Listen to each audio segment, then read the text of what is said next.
سر یہ جو بجٹ آیا ہے، میں بجٹ کی اتنی ڈیٹیل میں فگرز وغیرہ کی طرف نہیں جاؤں گی. سرکاری ملازمین کی تنخواہیں بڑھائی ہیں 35%. بہت اچھی بات ہے کہ پہلے ہم نے ان کی بے عزتی کی کہ بلیک میلرز یہاں پر بیٹھے ہوئے، پھر اس کے بعد ہم نے 35% تنخواہ بڑھا دی. تو اس 35% تنخواہ تو بڑھائی ہے، لیکن پھر 40% مہنگائی بڑھ جائے گی. تو سرکاری ملازمین کا تو سوچ لیا، لیکن جو پرائیویٹ سیکٹر والے لوگ ہیں ان کا کون سوچے گا؟ انہوں نے کہا کہ وہ کم سے کم جو اجرت ہے وہ 35,000 تک، وہ دے گا کون؟ کہ آپ نے کبھی سیکیورٹی گارڈز دیکھے کہ ان کو 18,18, 20,20 ہزار ملتے ہیں اور 12,12 ہزار ان سے وہ کیا کہتے ہیں بیگار نوکری لی جاتی ہے؟ تو ان سب کو کون دیکھے گا؟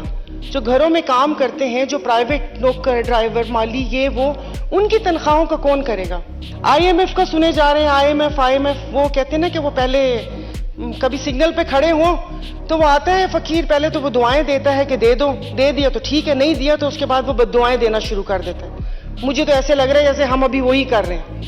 تو یہ بجٹ کیا، یہ جو بابو بیٹھے ہوئے ہیں، مجھے یہ سمجھ نہیں آ رہی کہ 75 سال سے آپ لوگ اتنے جہاں دیدہ سیاستدان ہیں، آپ نے اس بیوروکریسی سے جان کیوں نہیں چھڑوا رہے؟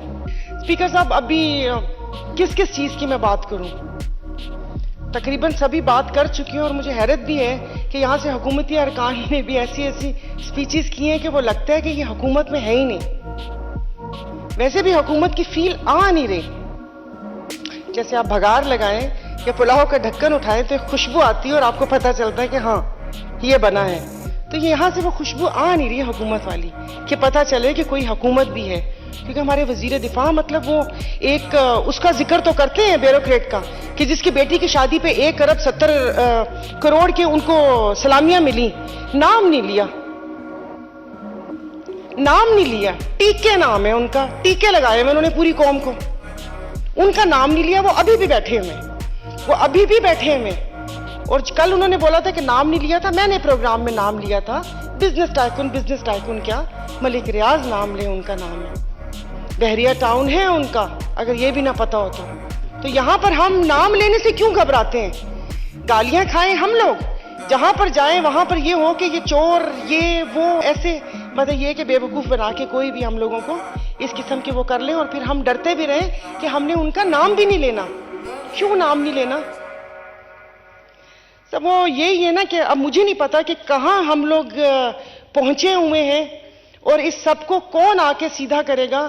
ان 75 سالوں میں ہم نے ایک دوسرے پر تو الزام دیا کہ تم نے یہ کیا، تم نے یہ کیا، پھر اس کے بعد جب ساتھ بیٹھتے ہیں تو ہم معافی مانگتے ہیں.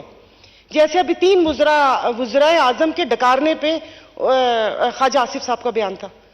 تو معافی تو مانگتے ہیں، لیکن معافی سے کام نہیں چلے گا. اس کے بعد ہمیں توبہ کرنی ہوگی کہ اب ہم ایک دوسرے کے ساتھ ایسا نہیں کریں گے، کہ اپنے خیمے میں کسی بدو کو نہیں گھسائیں گے. ہمیں یہ اپنے آپ سے عہد کرنا پڑے گا.